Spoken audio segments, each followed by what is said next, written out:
Oh, great, I've got both cats in here. What could possibly go wrong?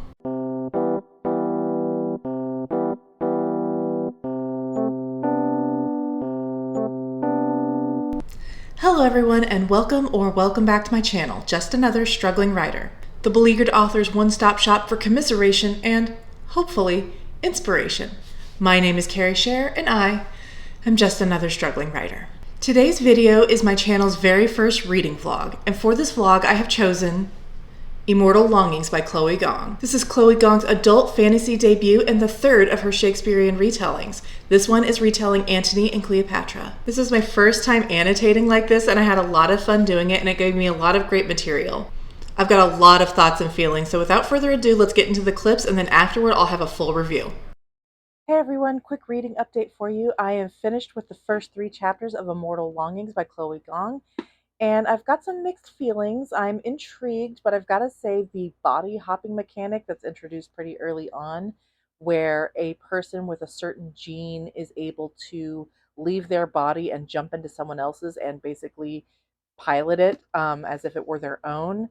I find that a little bit disturbing. I really don't like the idea of someone being able to jump into my body and just taking it out for like a car basically and just ride it around and do whatever they want with it. So I'm kind of horrified that the at least 2 of the 3 principal characters so far do this kind of flippantly and without much care or thought for the person whose body they are, wresting control over. I really hope that is a plot point that is addressed later on in the story as something that is inherently not a good thing and maybe should be curtailed and more care and consideration given to the people who are being, possessed. But other than that, I'm intrigued. Like I said, I just got to the end of the 3rd chapter, and that means the trials, the games part of the story is just about to get underway, and I'm really looking forward to see what that is. The characters are not my favorite. I don't really love morally gray types. I always tell people I don't like to be depressed in my spare time, and I don't really like reading stories where our protagonists are not doing great things. I tend to like, protagonists where even if they're not always acting morally correct, they're still ultimately working towards a positive goal. And so far, I'm not entirely convinced all 3 of these main characters are. I know that most of them think that they are, but they're just kind of casual disregard for, the ultimate good. Kind of makes me go, hmm. But I guess we'll see how it goes. I'm really looking forward to kind of getting into the meat of the story now that I'm past kind of like the opening snapshot and kind of really digging in and kind of seeing where it goes from here. So that's my update. I look forward to getting into it more, and I'll talk to you next time. Good morning. Don't mind me. I am in the parking lot of my grocery store waiting for my groceries to be delivered. So I have read the first 90 pages of Immortal Longings, and I think I'm enjoying it, but I still have some issues. I'm starting to grasp the morality or immorality of the body hopping. It's not bothering me as much as it was before, but that may just be because I'm used to it now. I'm used to the characters' mindsets about it, and I mean, there are a couple of moments where the characters or the author, I'm not really sure which, is trying to justify it by saying, "Oh, well, it's just how it is here. Everyone's used to it. Everybody knows that you're probably going to get snatched at some point." And I'm just like, "Okay, whatever." I don't know. I can't tell yet if I'm supposed to be hung up on it or not, but I'm going to let it go for now, and I'll reapproach it at the end when I see if it's been addressed in a way that satisfies me or not. Other than that, the only other thing I will say is that Chloe Gong does a lot of telling in this book rather than showing. So all of the world building, it's folded in. It's not very. It's certainly not seamless. It's not. I don't know if I would call it info dumping. I mean, it's it's kind of right on the edge for me. There is a lot of information thrown at you, but it's not all at once. It's some action and then some information and then some action and then some information. So it's broken up so it's a little bit more palatable to read, but it is extremely telly instead of showy, in that we are hearing about these characters' motivations and the reason that they're doing these things, but they're being told to us, not shown to us. So it means there's a little bit of disconnect from the characters. They fall a little flat because we're just being told why they're doing the things they're doing rather than shown why. It's just not great. So I think that's going to be the hang up for a lot of people, is that the characters are going to feel really flat. The only one that has any semblance of spark of life is Kala, and even her I feel a little bit disconnected from her because we keep hearing that she's this murderer who killed her family for the betterment of the kingdom because they were contributing to these squalid conditions in their city, and the only way to ever get better is to just get rid of them entirely. But again, that's all told to us. I would love to see the rage. I would love to see her rage at her family more. What led her to killing her family? Because I'm not entirely convinced it was a calculated decision. She doesn't seem like that kind of character who can just, well, this is just simple science or simple math. I'm just going to kill them and everything will get better. I mean, she does kind of have some of that, but it's at the same time like I feel like something must have broken. Something must have pushed her over the edge, but we're not given any of that context. We're not shown any of that. We're just told that she is a murderer. She's a princess. She wants to kill the royal family, and there's only one member left, and so she's doing these trials just to have access to the king, and she's going to kill him when she gets a chance. And it's, I don't know. So that's where I'm at. I'm about 25% in, about 90 pages, like I said, and I want to like it. I want to like it so bad. I and one of the things I was really looking forward to was the relationship between Anton and Kala. I've been kind of craving a sort of darker, more unhealthy, almost toxic romance. I've been wanting to see how that plays out on the page, and of course, the story of Antony and Cleopatra is, their relationship. That was their downfall ultimately in the end. Their devotion to one another, despite not having earned or deserved it. And so I really hope that that hits for me. We'll just have to see. Kala and Anton only just met each other at the point that I'm at, so we'll see how it plays out. But yep, that's where I'm at. I'm planning to check in at about 50%, so we'll see how it goes. See you then. All right, so I just hit the 50% mark of Immortal Longings, and I'm cruising through it a lot faster now. I'm kind of starting to get into the groove, but I just hit a point that gave me major issues with consent. And I fucking knew this was going to happen, that the titular, not titular, because they're not titular in this rendition, but the two main characters who we all know are going to have a thing are having a thing, and one of them is not in possession of their own body. They are in another body, presumably with someone else's consciousness in it, and they are spicing things up. And oh man, I have a problem with that. This is just not a good story. It's too self-contradictory, and maybe it'll wrap things up cleanly by the end. I was thinking about how this setting kind of struggles to maintain its own internal logic. I was thinking about, there was a fight scene with Anton and Kala and some randos, and I was just thinking about how strange it is that these two are obviously, excellent fighters, but then again, they were raised among royalty and nobility, and they received proper training as they grew up for whatever reason. That still hasn't been really explained either. But Meanwhile, everyone else in the games who are not nobility or royalty or whatever are ostensibly just regular people.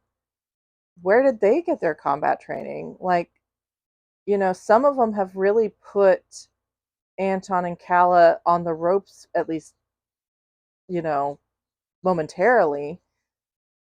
I don't know. I'm just sort of confused as to why, like, the regular citizens of Son Air would be training with weapons when they also have like regular jobs, like being a school teacher. I mean, I don't know. Something feels not internally consistent with itself. I haven't quite put my finger on it. I hope to kind of suss it out before, I get to the end of the book. But that plus the consent issue, which I fucking knew was coming, and I was really hoping that Anton would make it back to his birth body, his own body, with no one else in it but him before they started messing around. But of course, we can't have that. And it's, so far at least, it hasn't even been addressed that he's in borrowed flesh. And there is another consciousness in there with him. Now, that consciousness is essentially asleep, but that doesn't erase, what's going on. It's gross. It's really gross. And while I was really hoping I could root for this couple, I can't. I can't. I can't do it if that is the approach that they're going to take with consent. I just can't do it. I'm at about the 50% mark, and I kind of went from this is fine to I kind of hate it. Now, it was just a little bit of fooling around, nothing too far just yet, but I really hope that, if anything, I have heard there is a smexy scene, and I really hope that before we get there's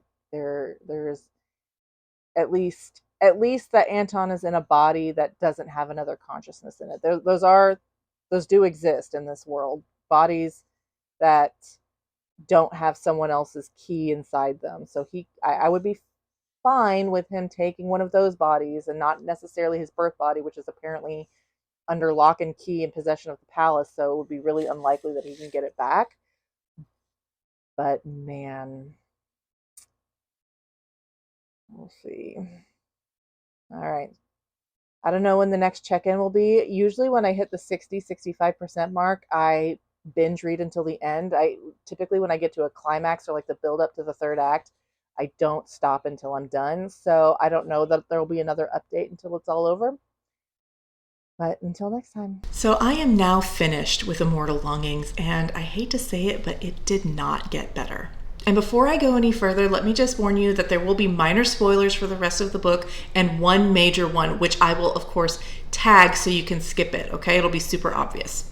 So as you can tell from my clips, there were two things that I was really hoping to get out of this book. One was a kind of darker style romance, and the other was for the two people in that romance to not have sex with each other while they were in other people's bodies. And you might be thinking, Carrie, those two don't go together. Well, you can actually do both of those things, okay? You can actually respect consent and have a darker romance in the same novel. It's not that fucking hard. However, we didn't get either of those things in this book. So not only did Chloe Gong completely curb stomp consent in this book, she did it for a romance that wasn't even that good. This was sold as an Antony and Cleopatra retelling, and in interviews, Chloe Gong stated that it wasn't so much a retelling of the story of Antony and Cleopatra, but about their relationship to each other and how unhealthy and obsessive it was. Honestly, I was looking forward to that. I was looking forward to seeing how that dynamic would play out in this setting. But Anton and Kala don't even meet until like a third of the way into the book, and then they don't even hook up really, as a team until about the 50% mark. And then after that, it just goes really, really fast, really, really rapid fire, and it's all off page. We don't actually see their their dynamic and their relationship develop on the page. It's all, well, time went by and then they worked together and they really enjoyed each other's company. And it's just all done in a couple of paragraphs. And that's not what I want. That's, if you're going to sell me an unhealthy relationship where they're obsessed with each other and they can't let each other go, even though it's hurting them, you gotta actually do the work to develop that relationship. You can't just tell me that it's an obsessive relationship and then do it all off page. And that, I think, is the biggest issue with this book. Too much is left off page, and the things that should have been left off page are told to us ad nauseum. The world building, the characters' motivations, the characters' feelings. This is all recited at us as if it were textbook information, not organic thoughts and feelings about the world that they live in. So much of this book is bogged down with unnecessary info dumping. And while it's not quite as bad as the Fourth Wing thing, it's still pretty heavy-handed. Almost every page has a big block of text where we take a break from what the characters are doing to wax poetic about the setting and the world and how things came to be the way that they are. And frankly, and I've said this before and I'll say it again, I don't care. I don't care. You have to make me care. And doing it that way isn't going to make me care. You need to be giving us information as it becomes relevant to the story. It needs to feel integral to the narrative, and this didn't. It was great to learn all of those things, and I think the setting is kind of interesting, but I don't remember so much of it because it just took me out of the story to tell me these things that I don't care about. I mentioned in one of my clips that the setup of the games don't really make sense to me. First of all, they're billed as this sort of event to help satiate the people of Son Air because they're so downtrodden and they're so miserable all the time.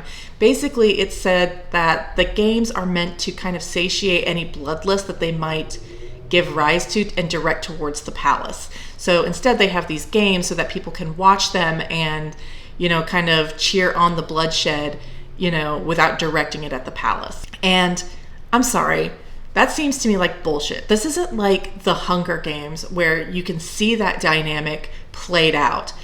In Son Air, the people have way too much going on to give a shit about that. They're poor, they're miserable, they're hungry. I guess I have a hard time believing that these games are what's keeping them from rioting against the palace. It doesn't make any sense to me. And the reason for that is because Chloe Gong doesn't do any of the work to make that make sense. I think she was just relying on the format of the Hunger Games that we're all familiar with to sell her own story. And sorry, you have to do the own work yourself. It's a different setting. It's a different set of rules. You've got to do that work yourself. And these games are volunteer only. 88 people volunteer to go into the games with the hope that they'll be the victor at the end and get this big lump sum of money, and they can move out of the city into the rural provinces where they can have this huge estate and never want for anything ever again. Okay, fine. And yes, not everyone dies in these games. You can actually deactivate the wristband that you have and choose to walk away if you feel like it's getting too much for you. You can some people will body hop into you and then say, pull the wristband off and destroy it so that without killing them. So there are ways to enter these games, not win, but still stay alive, which kind of goes against the whole bloodlust thing that is the reason for the games. You ostensibly, the people of the city want the contestants to die because that's what they're hungering for. I don't know. It just doesn't make any sense to me. And the issue with this book not following its own internal logic never gets any better. I'm going to give you an example that ties directly into the consent issue, which I'll get into more deeply in a minute.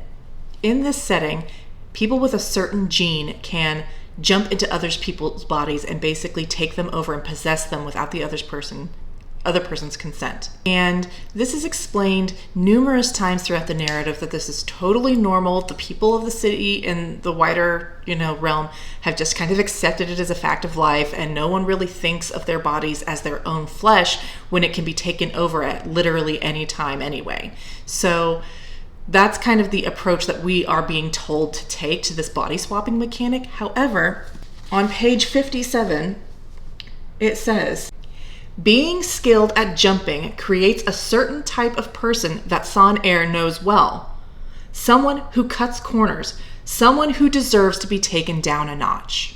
So, despite Chloe Gong trying to tell us that the people of Son-Air think this is normal, and they're totally fine with their bodies being jumped into as long as they're not killed afterwards, which, spoiler alert, a lot of them are. A lot of innocent people die because people like Anton are jumping into their bodies.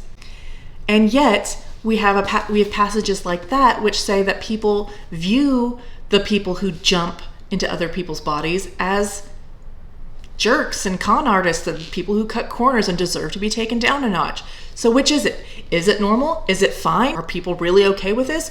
Or do they look at people who jump as rogues who deserve to be taken down a peg? So I'm going to get a little bit deeper into the consent issue now. And just a trigger warning, I would caution survivors of sexual assault, particularly where memory-altering drugs are involved, to just proceed with caution. So I'm going to read a couple more passages directly from the book again, and this is all narrative. None of this is dialogue, okay? This is all the characters' thoughts, and ostensibly Chloe Gong's attempt to tell us, the reader, that this is really all just okay. But I think you'll see that the logic doesn't exactly follow its own path, okay? On page 46, we have two passages. This is Anton. His moral compass is on the more delicate side compared to the others with similar abilities in the Twin Cities, but that doesn't stop him from jumping around frivolously. In Talon, people are not attached to their bodies, or rather, bodies are merely another asset to take ownership of, to rob, to borrow, to care for, like apartments and clothes. The palace has always declared jumping illegal, but having the gene is like being given a sense of taste. People couldn't be expected not to seek good food. So here Chloe Gong is trying to tell us that jumping into someone else's body and possessing them and piloting them around and making them do things that they necessarily wouldn't want to do is akin to eating a T-bone steak and then not being able to resist getting another one later. Does that make any sense to you? That is fucked up, in my opinion. Later, on page 202, we get Callah's perspective on this. Her body itself has memory. It remembers each flax lily bracelet that has dug in and left a little notch behind. Most others in Son-Air refuse to think of their body as their own. They let themselves and their bodies stand separate, so that their mind is the only thing that follows them around as wholly theirs. Callah refuses to do the same. Each scar on her arm is hers. Every inch of puckered skin speaks to the knives she took during palace training, to the sparring matches where she defeated her tutors and rose above them in skill. What are memories if not stories told repeatedly to oneself? Her whole body is the very narrative of her existence. Are you trying to tell me that Callah is the only one that's ever had these thoughts and feelings, especially when not everyone in the city has the gene that allows them to jump? So you're telling me that there are people out there in the city that can't jump, that must stay in their own flesh, but they don't think of their body as theirs? Callah is the only one. She's the only one to ever have thought this. All right, this one is the worst one, and just a reminder for the trigger warning, this is where they are about to have sex, okay? So, this is someone else's body, but in Son-Air, that detail is as normal as jumping. When it comes to this sort of use, bodies are only accessories, discardable and utilized based on need. Fucking yikes. I hate this book. I hate it. I can't stand it. Even all my other issues aside, the telling, the poor world building, the bad romance, and not in the Lady Gaga sort of way. Even all that aside, I could have liked this book, but the consent issue is an absolute fucking yikes from me, dog. And if you read this book and you can get past all that and really enjoy it, I'm so happy for you. I'm not fucking one of them. I hated this book because it just got worse and worse and worse with the disrespect and the disregard of consent and boundaries, despite being told that Callah is attached to hers, despite being told that the palace and the royals do see their birth bodies as something important and something to be retained, despite the fact that we know that not everyone has the gene. Not everyone is able to leave their bodies like the main characters do. They're attached. They have to stay in it. And it would be devastating for them to be jumped into by someone just looking for a joyride and then being taken out to visit prostitutes or, maybe go shoot up a bar. I feel like that would be pretty devastating for them. And yet, that's never addressed. We're only told that this is totally fine and totally normal. Well, I don't buy it, sister. I just don't. The only good thing about Immortal Longings for me was Calla. And here I'm going to warn you about spoilers. So I'm going to put a tag right here and you can just skip ahead until it disappears, okay? The reveal that Calla wasn't Calla, that she had been possessed from the time that she was 8, I definitely did not see that coming. That was a great twist, and one I felt that was the only thing that really impacted me throughout this whole book besides visceral loathing about the consent issue. I was really surprised, and I really felt for the little girl, that whoever Calla was. I really felt for her and just her complete misery and her complete, lack of emotional understanding, and that this is the one instance of the body jumping that I think I can probably forgive, because again, she was 8 years old. She didn't do it intentionally. She had actually no idea what she was doing. She just had a really strong surge of emotion and jealousy over the princess that she accidentally jumped into her body, and her force of will was so strong that she forced the original Calla, down and took over her body, and then just pretended to be her for the rest of her life. So while obviously it's not great, and it is stated in the text that a personality who is dormant inside a body for, a couple of years pretty much fades away, from existence. And so in all likelihood, there's no one else in that body with Calla now, which is why I can kind of excuse that rather than, what Anton does, which is take possession of a new body every day. It's even described at one point like almost like an addiction, where he needs the rush of a new meat suit, basically. And it's just like, why do we have to do it like this? But anyway, so all told, in case it wasn't obvious, I hated this book. I'm giving it 1 star. I probably won't be reading Chloe Gong ever again. I mean, I wasn't really interested in her other books because they're YA, and I typically don't read YA, but this is definitely putting me off of any future books that she puts out. And even the ending, which was a kind of a cliffhanger, I'm just like, sorry, bitch, I'm not doing it. I'm not doing it. There's nothing you can do to rope me back into this nonsense again. And again, I would just caution anyone with sexual assault trauma in their history to just proceed carefully with this book. Just be aware of what's going on, just so you can protect yourselves. So that's it for this reading vlog. I hope to have another one up for you guys soon. If you've read Immortal Longings and have thoughts and feelings on it, I would love to chat with you about it down in the comments. Otherwise, leave your questions and comments down below, and I will see you next time. Bye!